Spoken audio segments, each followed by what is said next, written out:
কে মুসলমান, কে হিন্দু, কে বুদ্ধ, কে খ্রিস্টান, এটার কোনো আলাদাভাবে দেখার সুযোগ নেই। মূলত আমরা এই বাংলাদেশের মানুষ, আমরা বাংলাদেশি, এটাই আমাদের মূল পরিচয়। এই স্বাধীন দেশে যাতে সংখ্যাগরিষ্ঠতার ভিত্তিতে কোনো জায়গায় কোনো সমাজ পরিচালিত না হয়, সেই আদর্শের বিশ্বাসী আমরা, সেই শহীদ দেশের জওয়ান, সেই আদর্শে আমরা বিশ্বাসী।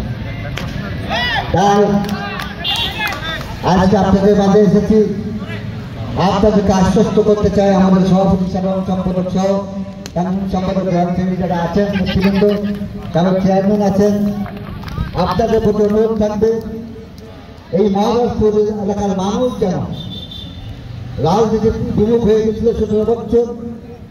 এই 17 বছর কোনো রাজনৈতিক নেতৃত্বের হাতে দেশ চলে যায়, চলেছে কিছু গুন্ডা পান্ডার হাতে, চলেছে কিছু সন্ত্রাসীদের হাতে।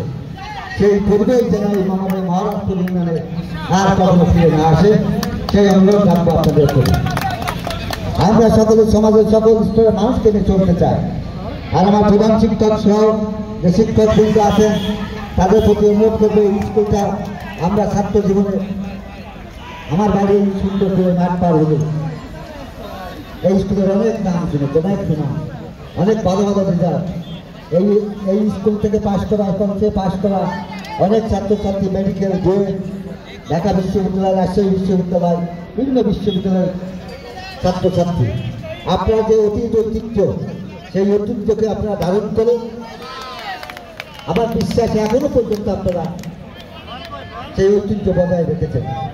আমি একটি শিক্ষক পরিবারের ছেলে, আমার বাবা প্রাইমারি স্কুলের প্রধান শিক্ষক ছিলেন, আমার 2 চাচার প্রধান শিক্ষক ছিলেন, আমার ভাই একজন আছেন এখানে উপস্থিত, উনিও শিক্ষক প্রাইমারি স্কুলের, আমার ভাবি শিক্ষক, আমার মামি শিক্ষক, আমার মামা শিক্ষক।